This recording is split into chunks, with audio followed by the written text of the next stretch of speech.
Bonjour à tous, une grande, merveilleuse et fabuleuse annonce. La saison 5 des champs de bataille arrive enfin. Je l'attendais avec beaucoup d'impatience. Je me sens comme ça.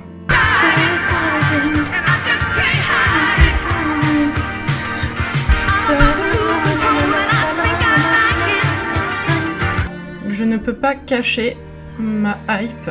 Je suis trop contente. C'est vraiment formidable.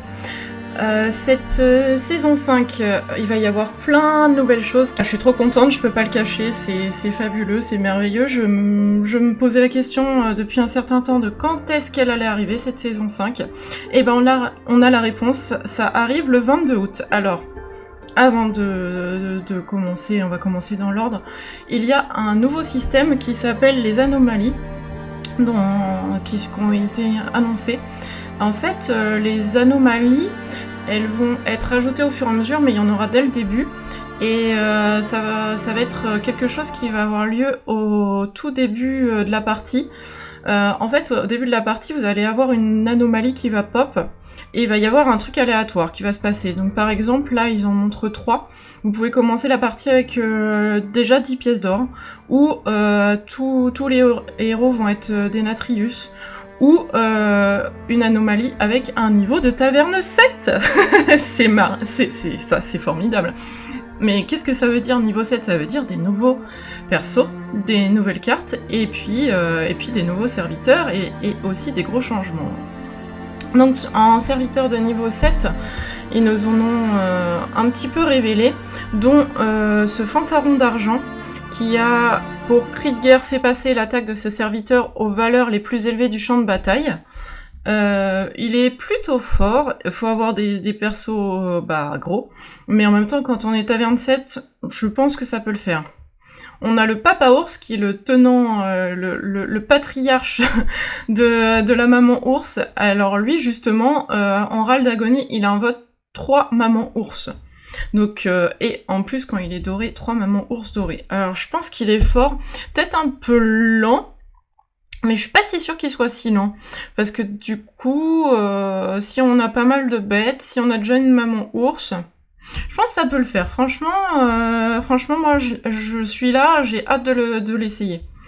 Et l'autre tour 7 qui a été annoncé, c'était cette championne de Sargeras qui donne plus 10 aux serviteurs de la taverne, et plus 20 quand elle est dorée. Donc en gros, c'est assez fort, c'est un démon.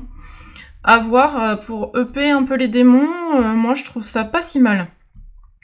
À savoir qu'il y aura quand même 14 serviteurs de niveau 7, et ils vont être montrés au fur et à mesure comme ils ont l'habitude de faire chez Blizzard. Et nous avons aussi un nouveau héros qui s'appelle Thorim. Et lui, il est pas mal parce que quand vous avez dépensé 65 pièces d'or, il vous fait découvrir un serviteur de taverne 7. Donc, à savoir que si la taverne 7, elle est pas disponible, ça sera le seul à pouvoir avoir un perso de taverne 7.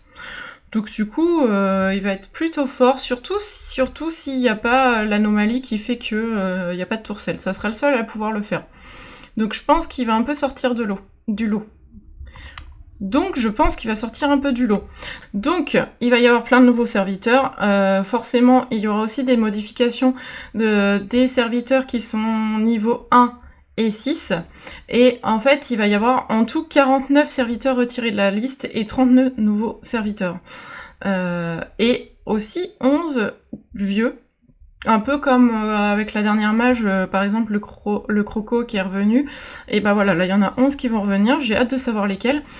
Et des annonces de nouvelles cartes, et tout ça, je vais vous les dévoiler moi aussi en vidéo, parce que souvent sur des streams d'autres joueurs, et c'est forcément parfois en anglais, donc du coup, voilà, je vais vous faire une vidéo avec la révélation des nouvelles cartes. Voilà.